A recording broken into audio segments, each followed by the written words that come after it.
Hello and welcome everyone. In this today's session, we will discuss what inflation is and how it's impact the stock market. Right? What does it mean by inflation, and what are the factors that causes the inflation in an economy? So let's start this session. And before starting this session, I would say that inflation is not a devil, but indeed I'm not making any statement, any particular statement. But in general, in this session, we will discuss whether oftenly we consider that inflation is an devil to the economy, but we will discuss all this aspect of inflation in this today's session. So let's start this. As we know, the financial landscape of the modern world is highly complex, and with the more information available to the investors due to the penetration of internet in the most of the rural areas, investor sentiment is now driven by the analysis and data, which is opposed to the previously that was driven by the emotion driven factor, right? However, traditionally we say that most of the people regarded this term as inflation as a sign of an unhealthy economy, but we will discuss whether this statement is correct or not. Okay. so as we know, in today's world, investors are better informed and they have an understanding about the economical cycle, making it prudent for the investing decisions at every stage in the economy. Right. Today, we are going to have a discussion on inflation in general, and we will see how it's impact the stock market. Right.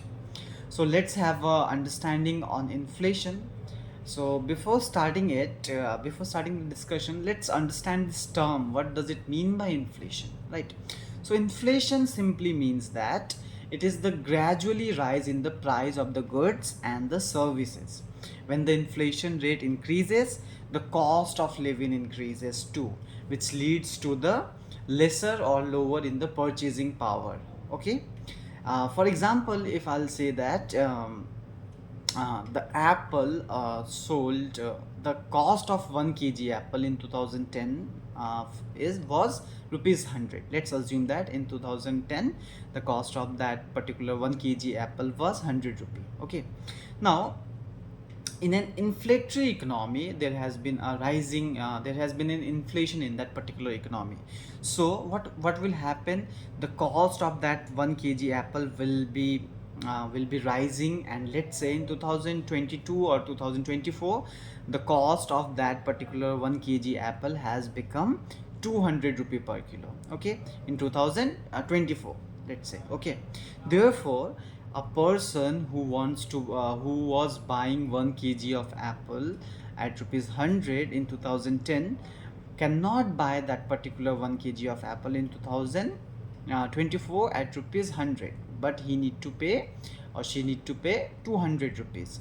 But let's consider he has only 1000 rupees. So in the previous scenario in 2010, he can buy 10 kgs of apple at the rate of rupees 100, so that he can spend all his 1000 rupee. But while in the case of 2024, he can buy only 5 kgs of apple. This is what the purchasing power has decrease of money. That simply means that decrease in the power of the money, that is known as time value of money, and there has been an inflation in the price of that particular apple. Okay. So to take the understanding of the inflation a little further, let's have a look on what are the causes of inflation, or what causes inflation in an economy. There are primarily two reasons behind an inflation in an economy. The first one is demand is greater than the supply. That means if you demand for 1 kg of apple, then the supply is less than 1 kg, right? That means your demand is higher than the supply. Now, how this scenario has arise, or how this condition that demand is higher than supply arises in an economy. So there are times when the average income of the person or the pupil or the individuals in an economy increases as we grow. We started earning by ourselves, so our increases, and they want to buy more product and services. Suppose I am a jobless person right now, but one day I'll get some job, I'll do my job, and I'll get earn some money, right? So once I'll earn some money, I would like to have some more goods, or I will prefer to have buy some more goods, or I will use more services. And during such time, the demand can increase the above supply of that particular good or services. So when the income increases, the demand also increases, which leads to an inflation in the market. However, as we know, there is a scarcity of goods and the services in the market. We know that the resources are limited, and we human beings have unlimited wants or unlimited desires. Hence, there is a scarcity of goods and services that causes the buyers to make the more payment for them, and eventually this causes in a general increase in the price. Suppose that me and my four friends, we all are working, and there is just one apple. Okay, so if I am earning 10,000 rupees, suppose another person is earning 12,000, so another is 15,000 and 20,000 and 25,000. So what will happen? The person who is having 25,000 rupee, he will pay more to buy that particular apple, and this is how the demand increases. uh, but still the supply remains the constant, because there is just an apple, and due to his purchasing power ability, he will pay more price to buy that particular apple. And this is how it affects and causes an increase in the inflation in an economy. So this was the first scenario. So let's move to the second scenario. And second scenario says that if there is an increase in the cost of production, then it would lead to the increase in the inflation. Now let's understand this. The inflation rate also increases if the cost of production of some good or services increases due to the increase in the cost of raw material, manpower, taxes, or all those things that are related for the production of that good or the services, right?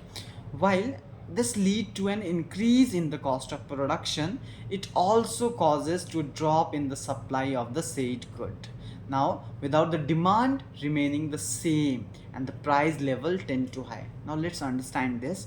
Suppose the cost of the production rises. The company who is making that particular product at a cost of rupees 100, suppose what to say, a biscuit factory, right?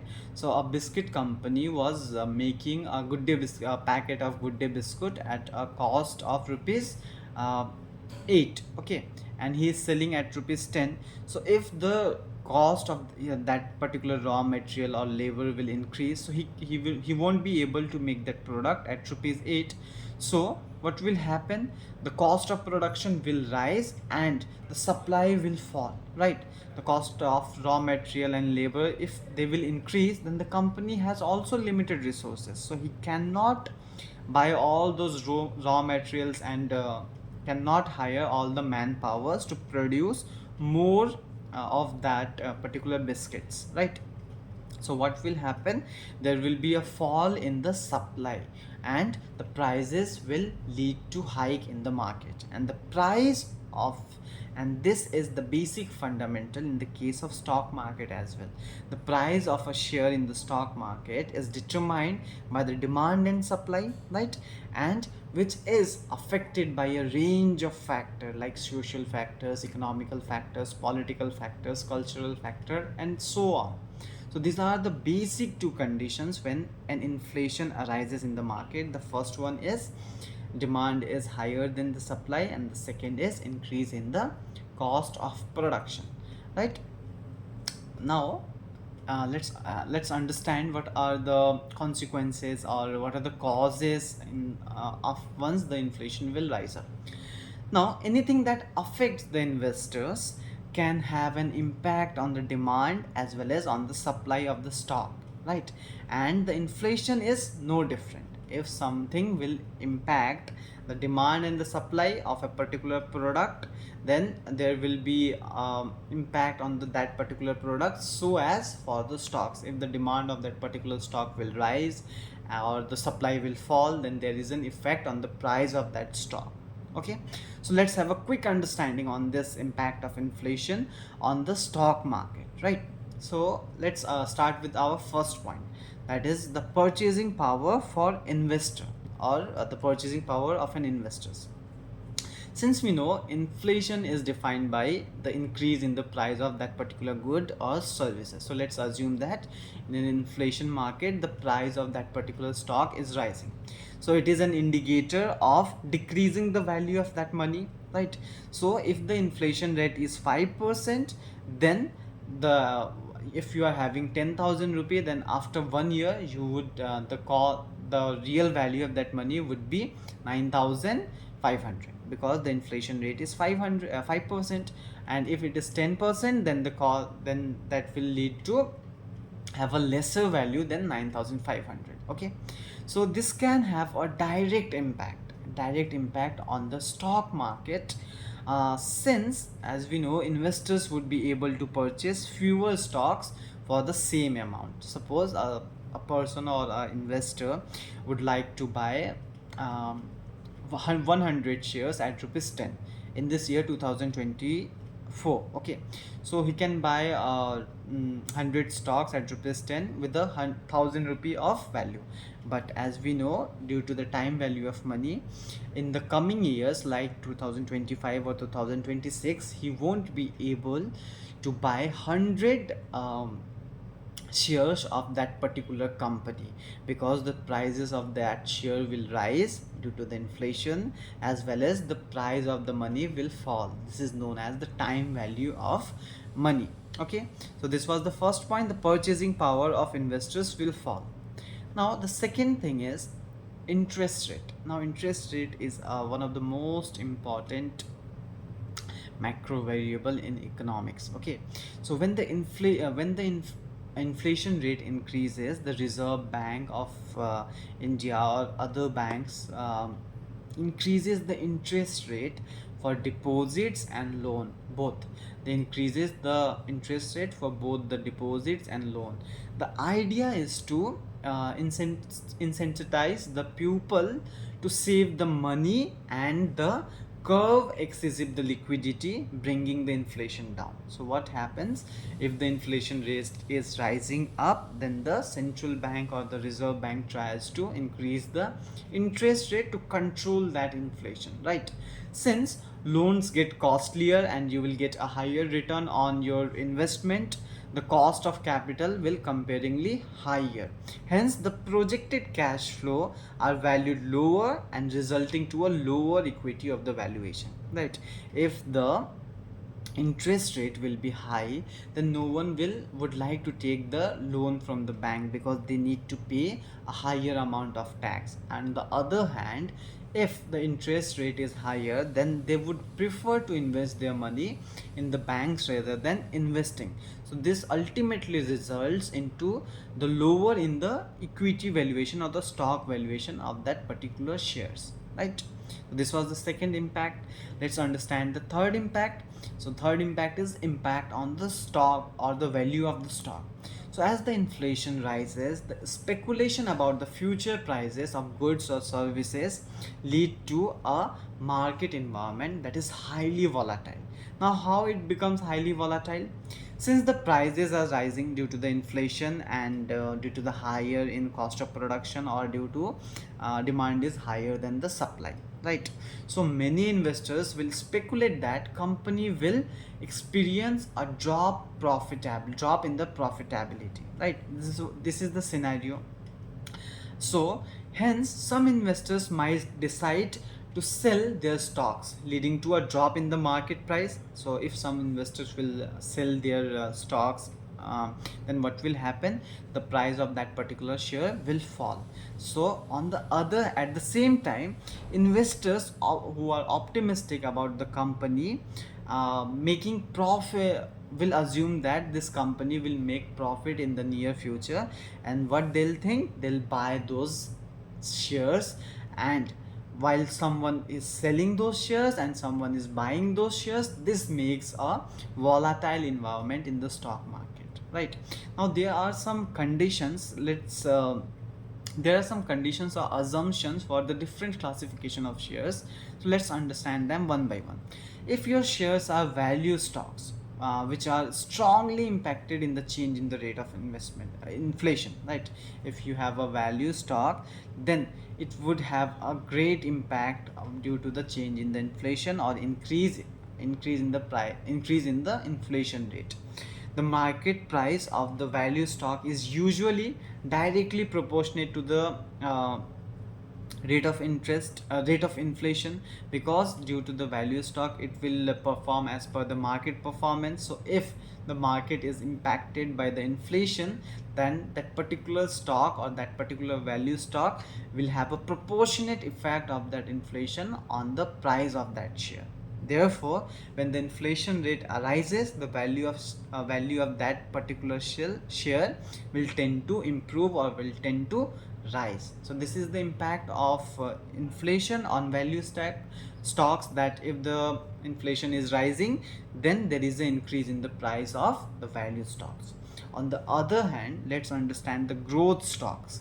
So growth stocks have the minimal cash flows, right? Therefore they have a negative correlation with the rate of inflation. Due to the minimal cash flow, they have a negative correlation with the rate of inflation. Now if the inflation will rise, the market price of these shares will tend to fall due to their negative correlation with the inflation. The first one was value stock. If the inflation will rise, then the price of this value stock will rise. On the other hand, if in the case of growth stock, due to the negative correlation, if the inflation will rise, the price or the value of those growth shares will tend to fall. Now lastly, let's understand those shares which are paying a good amount of dividend, or we consider them as the dividend paying stocks. Then if an increase in the rate of inflation on the that affect that has been implemented, or there is an increase in the inflation rate in an economy, then it can fail to beat the inflation rate in the market or the economy. So this makes a situation when there is an increase in the inflation, the dividend paying stocks will lead to and fall in the price, and that makes the environment less attractive for the investors. So what will happen, they'll not put their money in the dividend giving stocks, and they will rather prefer the value stocks for the investment. As the inflation will rise, they might have some better opportunities to gain a better return on their investment. So this was the case where what is the impact of inflation on price of the securities or the price of the shares. Let's understand the another impact, that is the long term benefit of rising inflation on stock market. Now, as I have earlier mentioned, that inflation is not a devil. That is assumed to be that inflation is a devil, but it is not a devil. In fact, a controlled or a rising inflation rate is a sign of a growing economy. If you turn the pages of history, you will find that in the most of the occasions when uh, a rising inflation is synonymous with the improvement in the gross domestic product, that is the GDP of an economy. Now it is important to remember that inflation rate is are if the inflation rate are too high, then the purchasing power will erode drastically, will fall drastically, and then we will have a havoc situation in the economy. So if the inflation rate are too high, then this is not a good condition for the economy or for the stock market. However, if the inflation rate are low, then that is a sign of a slow growth of the economy, and then the economy will can be get to stunted in the long run. Therefore, concluding this lecture, we can see that uh, the impact of the inflation is has a quite correlation with the performance of the stock market, or how the stock market will behave in long run as well as in short run. So ultimately, we can say that investors must compare this inflation rate in the recent years to assess the increase in the inflation, and whether it was a sudden change in the inflation, or it was a sustained change, or a gradual increase, or a gradual fall in the inflation rate in that particular economy. So ultimately, we can say that if the inflation rate are rising steadily, then it can be healthy for the economy, it can be healthy for the businesses, as well as it can be healthy for the economy, and it can be lead to have a good environment for the stock markets. So this is the end of from my side, and I hope I tried to explain this concept of inflation and how it's impact the stock market. Thank you for watching this video. Thank you so much.